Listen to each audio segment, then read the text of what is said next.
Yan, isusute natin.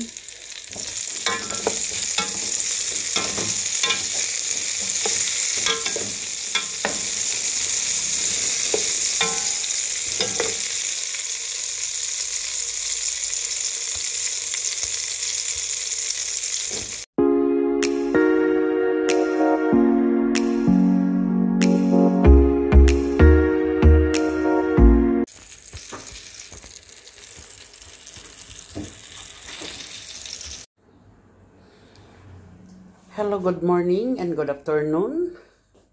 Magluluto tayo ng pork belly with eggplant. Nasute ko na ito. Ito naman ang mga ingredients ko. Onion, garlic, ginger and garlic and laurel and whole pepper. Ayan. So, let's go. Iluluto na natin. Isusute lang natin tong karne.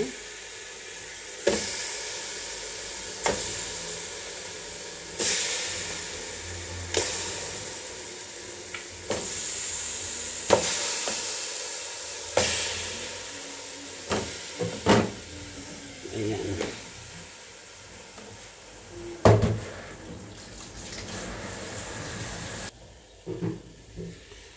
Malalaking hiwa ang ginawa ko. Ayan.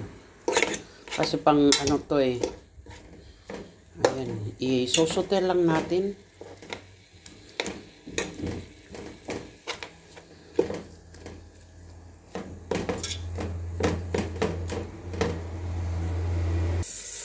Okay guys. Let's go, magluluto na tayo. Uunahin natin ang aking ginger.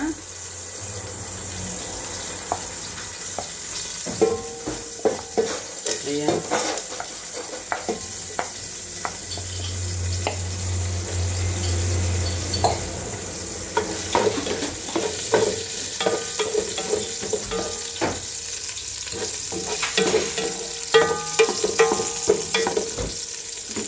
Ito na yung meat and yung eggplant. Ayan. So nilagay na natin ang ang ating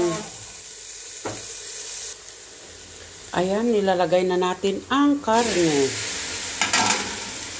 At hayaan lang natin na maluto. Ayan, ang lalaki ng hiwa. Pero di bali, maano naman yan. Maluluto naman yan. Ayan.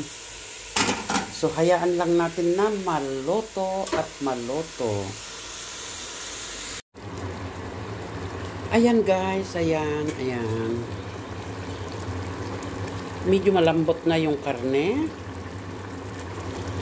Ang eggplant naman ay hayaan lang natin hanggang maluto yung karne para ma-absorb niya yung taste ng karne. Kaya hanggang ganyan lang. Tapos in the same time, magpapakulo na rin ako ng kanin? Bigas. Ayan.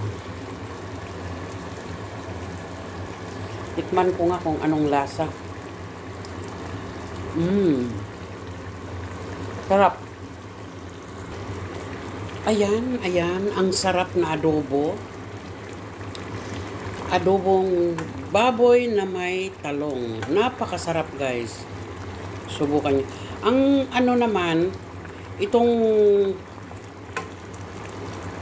talong, hindi naman ma-overcook ito kung hindi yung hinahalo.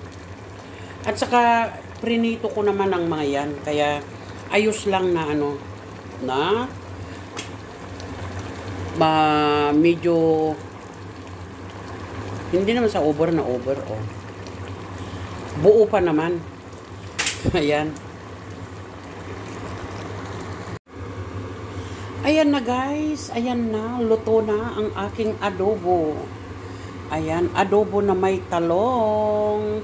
In the same time, nagpapakulo naman ako ng rice. Ayan, na katerno nito. Ayan, so, konting timbot na lang. Kakain na kami. Gagawa pa ako ng salad. Greek salad. Gagawa naman ako ngayon ng Greek salad, guys. Oh, napakalaking tamatis, oh. Ayan, gagawa naman ako ng Greek salad para kakain na kami. Okay, guys, ito na yung namin, lunch na kami. Ito na yung rice na nilagyan ko rin ng karne doon sa loob na. Ito naman ang Greek salad. Tomato, anggori, cucumber, onion and olive oil. Ay, olives. Oh. At ito naman yung adobong baboy na may talong, eggplant. Okay. Let's eat na, guys. Let's eat. Bye-bye. Thank you for watching. Ayan. Greek salad. This rice with meat and adobo. 16 to 5.